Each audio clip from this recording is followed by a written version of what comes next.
very much for coming out to let us entertain you with stand-up, LA's best alternative to the rain that you can get. I refuse to believe that any of you people are from Los Angeles. You drove in the rain here today?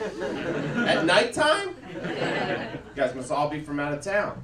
The rain did not mess up my plans at all, because my plans for this weekend were to just stay inside my apartment and continue arguing with my cat over which one of us is by the books and which one of us is the loose cannon. Long, ongoing argument we've been having. My cat's name is Kevin Hines. He's a great guy. We get along very well with each other. And I do like to talk to my cat.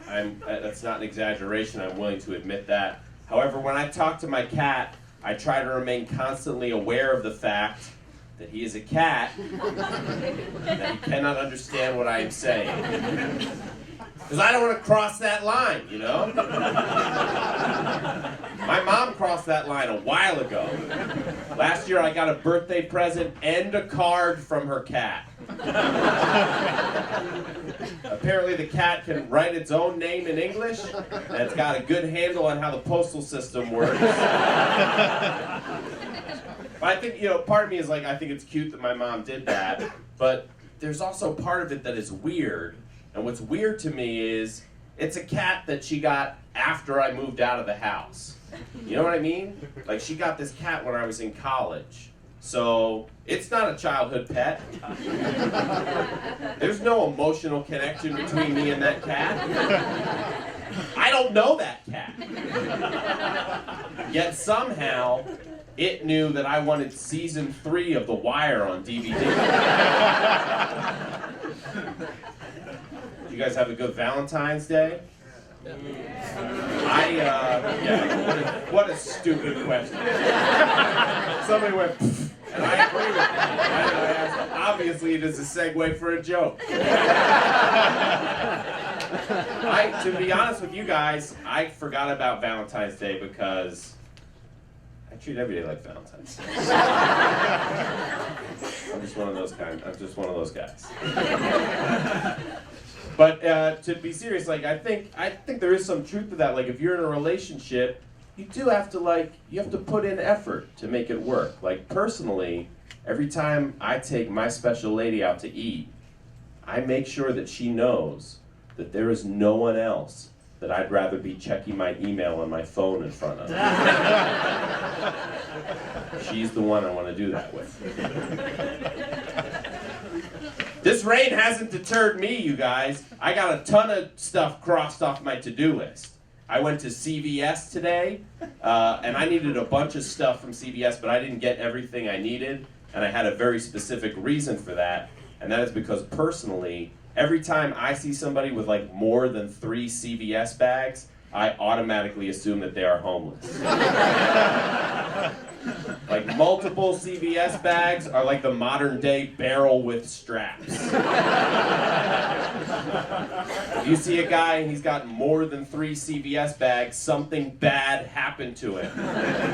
And if one of those CVS bags has paper documents inside, there's no going back for that guy. It's done. That's not where you transport those in.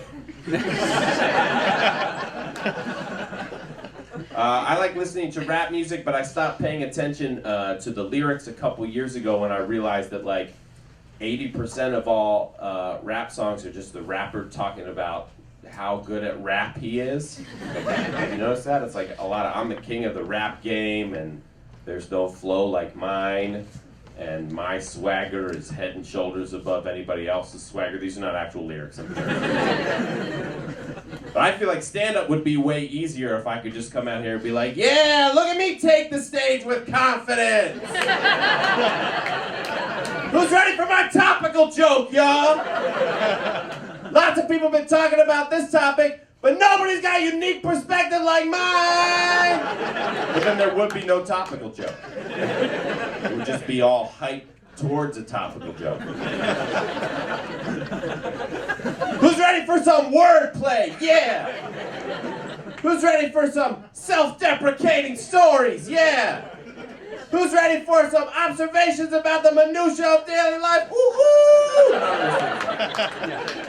none of those things would actually happen. Did you guys have a good Toyota-thon this year?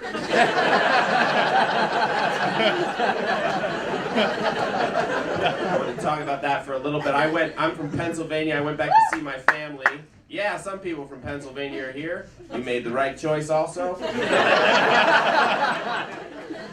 I saw my cousin a couple years ago. My cousin produced a human child, and it is now old enough that it understands Christmas and understands Santa Claus, and we haven't had that in my family for a while. It's a lot of fun if you haven't had it in a while. And I was talking to him, and I was like, Luke, what did you ask Santa for Christmas? And he was like, I don't know, man. I guess I just like to get excited about meeting new people.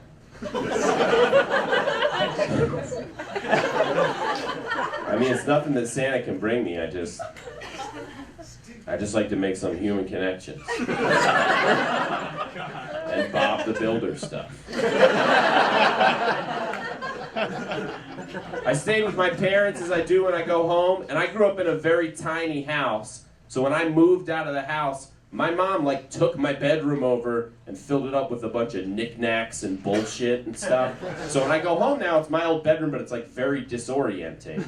And I went home last year for the holidays, and there was an antique chair in the corner of the room that had never been there before. And sitting on the chair were two creepy dolls. And the chair was facing the bed. So it was the creepy dolls were watching me sleep.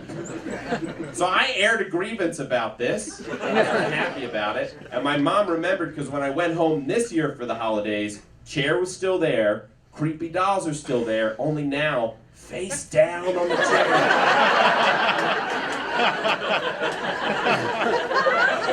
Guess what? That's way worse. That's 100 times worse. Because you've angered them now.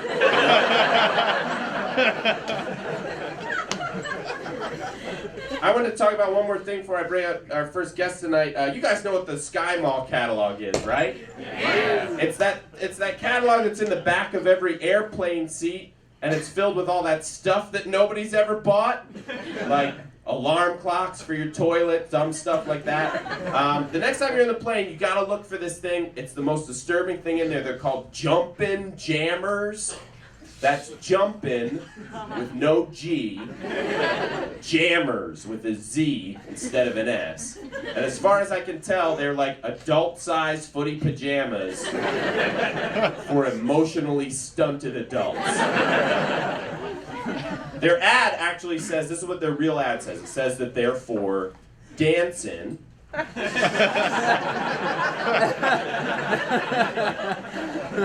goofing around, and let's not forget sleeping too. For preteens, teens, adults, and even you. And that's where I think they're wrong. I do not think that they're for me. I'm trying to be a writer here in LA, and I'll take any job that I can get. So I was like, you know what I'm going to do? I'm going to write a new ad for these things and send it in to the Sky Mall catalog. So I'd like to present to you now my list of things you could do in a pair of creepy, adult-sized footy pajamas. Dancing, keeping it on there, why not? Goofing around. I mean, honestly, they seem perfect for that.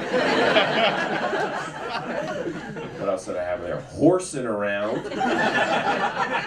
Subtly different from goofing around. If you've done it, you know. Shaming your parents. Embracing your virginity. Losing a court case. Making your next job interview real weird. Disturbing sexual role play. That's disturbing with an N and a little apostrophe. And then the final thing that I think would be good to do in a pair of creepy adult-sized footy pajamas, nighttime crying. Well, nighttime crying.